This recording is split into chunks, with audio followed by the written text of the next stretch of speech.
5. भगवान बुद्धांचे पहिले प्रवचन शीलमार्ग. नंतर भगवान बुद्धांनी परिव्राजकांना शीलमार्ग म्हणजे सद्गुणांचा मार्ग समजावून सांगितला. त्यांनी त्यांना सांगितले की शीलमार्गाचा वाटसरू म्हणजे पुढील गुणांचा अभ्यास करणे व त्यानुसार वागणे हे होय.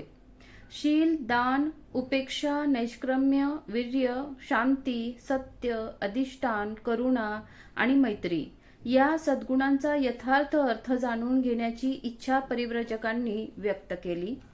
त्यांची शंका मिटवून त्यांची इच्छा पूर्ण करण्यासाठी भगवान बुद्ध म्हणाले, शील म्हणजे नीतिमत्ता, वाईट गोष्टी न करण्याकडे आणि चांगल्या गोष्टी करण्याकडे असलेला मनाचा कल.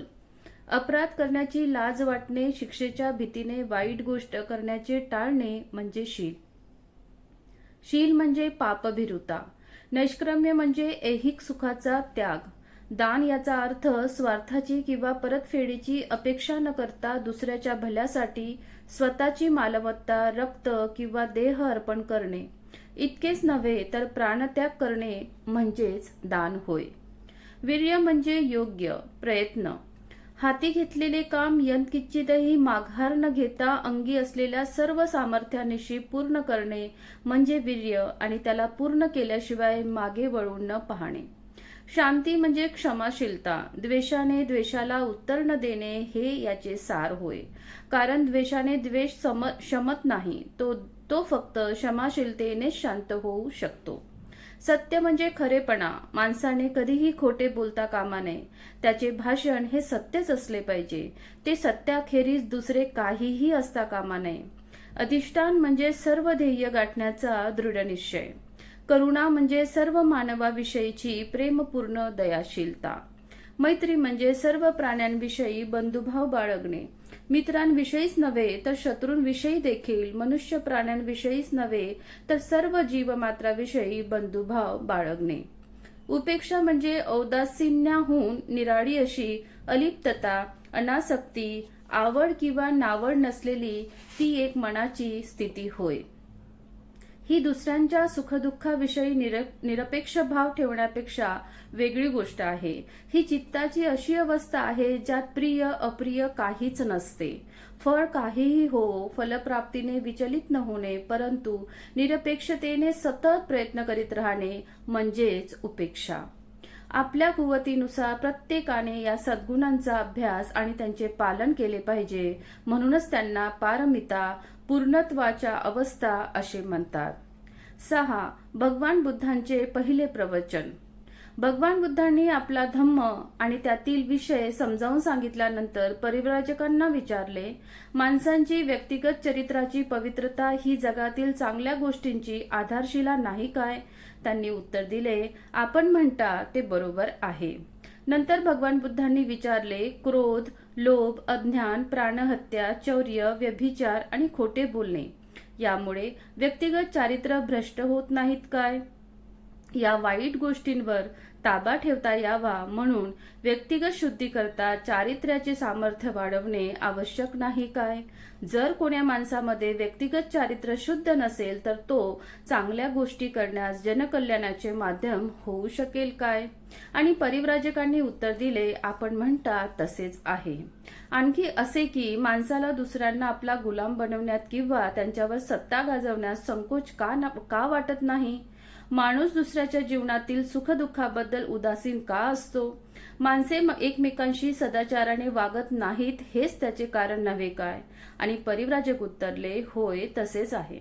जर प्रत्येकाने अष्टांग मार्गाचा सम्यक दृष्टी, सम्यक संकल्प, सम्यक वाचा, सम्यक आजीविका, सम्यक कर्मांत, सम्यक व्यायाम, सम्यक स्मृती आणि सम्यक समाधी यांचा थोडक्यात सदाचाराच्या मार्गाचा अवलंब केला तर एक माणूस दुसऱ्या माणसावर करीत असलेला अन्याय आणि अमानुषपणा दूर होणार नाही काय? त्यावर ते म्हणाले, होय तसेच आहे. शील किंवा सद्गुणांच्या मार्गाचा उल्लेख करून भगवान बुद्धांनी विचारले, गरजू आणि गरीब लोकांचे दुःख नाहीसे करण्यासाठी, दरिद्री लोकांचे दारिद्र्य दूर करण्यासाठी आणि सर्व लोकांचे कल्याण करण्यासाठी दान आवश्यक नाही काय? जिथे दारिद्र्य आणि दुःख आहे तेथे लक्ष पुरवून ते दूर करण्याची करुणेची आवश्यकता नाही काय? निस्वार्थपणे करावयाच्या कार्यासाठी निष्काम भावाची आवश्यकता नाही काय? वैयक्तिक लाभ होत नसला तरीही सतत प्रयत्नशील राहण्यासाठी उपेक्षा आवश्यक नाही काय? माणसांवर प्रेम करणे आवश्यक नाही काय? किंवा तेव्हा ते सर्व परिव्राजक म्हणाले, होय. याच्याही एक पाऊल पुढे जाऊन मी म्हणतो, केवळ प्रेम करणे पुरेसे नाही. खरी आवश्यकता आहे ती मैत्रीची. ती प्रेमापेक्षा जास्त व्यापक आहे. मैत्री भाव केवळ मानवाविषयी नव्हे तर सर्व प्राणीमात्रांविषयी बंधुभाव वाटणे हा मैत्रीचा अर्थ आहे. ती मानवापुरतीच मर्यादित नाही. अशा प्रकारची मैत्री आवश्यक नाही काय? आपले मन निपक्षपाती, मोकळे, एकमेकांवर प्रेम करणारे आणि कुणाचाही द्वेष न करणारे असे असावे. म्हणून आपणा स्वतःला जो आनंद हवा असतो तोच आनंद सर्व प्राणीमात्रांना मैत्रीखेरीज दुसऱ्या कशानेही मिळू शकेल काय? ते सर्व म्हणाले, होय तसेच आहे. परंतु या सर्व सद्गुणांच्या आचरणास प्रज्ञेची म्हणजे निर्मल बुद्धीची जोड दिली पाहिजे. भगवान बुद्धांनी विचारले, प्रज्ञा आवश्यक नाही काय? परिव्राजकांनी काहीच उत्तर दिले नाही. आपल्या प्रश्नाचे उत्तर देणे त्यांना भाग पाडण्यासाठी भगवान बुद्ध पुढे म्हणाले, चांगला माणूस आपण त्यालाच म्हणू जो दुष्कर्म करणार नाही, वाईट गोष्टींचा विचार सुद्धा करणार नाही, उपजीविकेसाठी कुमार्गाचा अवलंब करणार नाही आणि जे वाईट आहे किंवा दुसऱ्याला दुःख देणारे आहे असे काहीही तो बोलणार नाही, कारण हे चांगल्या माणसाच्या अंगचे गुण होत. परिव्राजक म्हणाले, होय ते बरोबर आहे. परंतु जे सत्कर्म करावयाचे ते आंधळेपणाने करणे हे उचित आहे काय? भगवान बुद्धांनी विचारले. मी म्हणतो नाही, हे पुरेसे नाही. भगवान बुद्ध परिव्राजकास पुढे म्हणाले, हेच जर पुरेसे असते तर तान्हे मूल नेहमीच चांगली कृत्य करते असे म्हणावे लागेल, कारण तान्ह्या मुलाला शरीर म्हणजे काय हे कळत नसते. पाय झाडण्याखेरीज ते आपल्या शरीराने दुसरे कोणतेही कृत्य करू शकत नाही. बोलणे म्हणजे काय हे त्याला कळत नाही. त्या अर्थी रडण्यापलीकडे किंवा ओरडण्यापलीकडे अधिक वाईट असे ते काही बोलूच शकत नाही.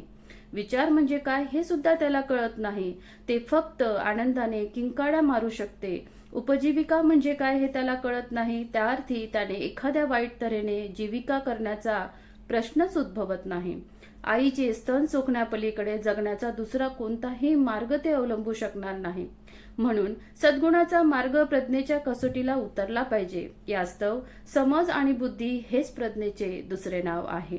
प्रज्ञापारमिता ही इतकी महत्वाची व आवश्यक का आहे याचे दुसरेही एक कारण आहे. दान आवश्यक आहे, परंतु प्रज्ञेशिवाय दिलेल्या दानाचा दुष्परिणाम होऊ शकतो. करुणेची आवश्यकता आहे, परंतु प्रज्ञेशिवाय करुणेचा परिणाम वाईट गोष्टींना आधार देण्यात होण्याचा संभव असतो. पारमितेची प्रत्येक कृती ही प्रज्ञापारमितेच्या कसोटीला उतरली पाहिजे. शहाणपण हे प्रज्ञापारमितेचे दुसरे नाव होय. माझे म्हणणे असे की अकुशल कर्म कोणते आणि ते कसे घडून येते याचे ज्ञान आणि जाणीव माणसाला असणे आवश्यक आहे. त्याचप्रमाणे कुशल कर्म कोणते आणि ते कसे घडून येते याचे ज्ञान आणि जाणीव माणसाला असणे आवश्यक आहे. त्याचप्रमाणे अकुशल कर्म कोणते आणि कुशल कर्म कोणते यांचे देखील ज्ञान आणि जाणीव असली पाहिजे. अशा ज्ञानाशिवाय कृती चांगली असूनही खऱ्या चांगुलपणाचा सद्भाव त्यात असू शकणार नाही. म्हणूनच मी म्हणतो की प्रज्ञा हा एक आवश्यक असा सद्गुण आहे. नंतर परिव्राजकांना पुढील प्रमाणे आदेश देऊन भगवान बुद्धांनी आपले प्रवचन संपविले. माझा धम्म निराशावादी आहे असे तुम्ही म्हणण्याचा संभव आहे, कारण तो दुःखाच्या अस्तित्वाकडे मानवजातीचे लक्ष वेधितो. माझ्या धम्माविषयीचा हा असा दृष्टिकोन चुकीचा ठरेल. माझा धम्म दुःखाचे अस्तित्व मान्य करतो यात शंका नाही, परंतु दुःखाचे निरसन करण्यावरही तो तेवढाच जोर देते हे विसरू नका. माझ्या धम्मामध्ये दोन्ही गोष्टी आहेत. मानवी जीवनाचा उद्देशही आहे आणि त्यात आशेचा संदेश देखील आहे. माझ्या धम्माचा हेतू अविद्या नष्ट करणे हा आहे, ज्याचा अर्थ असा आहे की दुःखाचे अस्तित्व आहे हे न समजणे या अज्ञानाचा नाश होय. त्यात आशेचा संदेश देखील आहे, कारण मानवी दुःखाचा अंत करण्याचा मार्ग तो दाखवतो. तुम्हाला हे म्हणणे मान्य आहे की नाही? आणि परिव्राजक म्हणाले, होय, आम्हाला मान्य आहे. 7. परिव्राजकांची प्रतिक्रिया. हा खरोखरच एक नवीन धम्म आहे याची परिव्राजकांना ताबडतोब जाणीव झाली. जीवनाच्या समस्येकडे पाहण्याच्या या नव्या दृष्टीचा त्यांच्यावर एवढा परिणाम झाला की ते एकमताने म्हणाले, जगाच्या इतिहासात आजपर्यंत मानवी दुःखाचे अस्तित्व मान्य करणे हाच धर्माचा खरा पाया आहे, हे कोणत्याही धर्मसंस्थापकाने सांगितलेले नाही. जगाच्या इतिहासात कोणत्याही धर्मसंस्थापकाने अशी शिकवण दिली नाही की जगातील या दुःखाचा परिहार करणे हाच धर्माचा खरा उद्देश आहे. जगाच्या इतिहासात यापूर्वी कोणीही कधीही मुक्तीचा असा मार्ग सांगितला नाही जो मूलतः सरळ आणि साधा आहे, अप्राकृतिक आणि अतिमानुषी शक्तींपासून एवढा मुक्त आहे. आत्मा, शरीर आणि मरणोत्तर जीवन यावरील श्रद्धेपासून स्वतंत्र आहे. इतकेच नव्हे तर तशा श्रद्धेला विरोध करणारा आहे. असा हा मुक्तीचा मार्ग याआधी कधीही मांडण्यात आला नाही. जगाच्या इतिहासात यापूर्वी कुणीही अशा धर्माची योजना पुढे मांडली नाही की ज्यामध्ये दैवी साक्षात्काराला थारा नाही आणि ज्याच्या आज्ञा ह्या ईश्वराच्या आज्ञा नसून त्या माणसाच्या सामाजिक गरजांच्या चिकित्सेपोटी निर्माण झालेल्या आहेत. जगाच्या इतिहासात यापूर्वी कोणीही कधीही मोक्ष या शब्दाचा असा अर्थ केला नाही की ते स्वप्रयत्नाने व सदाचाराने वागून याच जन्मात आणि याच पृथ्वी तलावर राहून प्राप्त करावयाचे असते. भगवान बुद्धांच्या नव्या सद्धर्माचे प्रवचन ऐकल्यावर परिव्राजकांनी अशाच प्रकारच्या भावना व्यक्त केल्या. त्यांना असे वाटले की भगवान बुद्धांच्या रूपाने त्यांना असा जीवन सुधारक लाभला आहे की ज्यांचा रोमरोम अणु धर्माच्या भावनेने प्रेरित आहे, ओतप्रोत आहे आणि आपल्या काळातील बौद्धिक ज्ञानात सुपरिचित आणि तज्ज्ञ आहे, जो एका नव्या विचाराचा प्रणेता आहे ज्यात मौलिकता आहे. हे आपले विचार त्या काळाच्या तत्वविरोधी प्रवृत्तीची जाणीव असूनही बुद्धिपुरस्पर पुढे मांडण्याचे त्यांच्यात धैर्य आहे आणि त्या मुक्तीला येथेच याच जीवनात आत्मसाधना आणि आत्मसंयमाद्वारे प्राप्त केले जाऊ शकते. भगवान बुद्धांविषयी त्यांचा आदर एवढा अमर्याद झाला की ते त्यांना ताबडतोब शरण गेले आणि आपले शिष्य म्हणून आपला स्वीकार करावा अशी त्यांना विनंती केली. एही भिक्कवे, हे भिक्खूंनो या, असे संबोधन करून भगवान बुद्धांनी त्यांना आपल्या धम्मात प्रविष्ट करून घेतले. ते पंचवर्गीय भिक्खू म्हणून पुढे प्रसिद्ध झाले.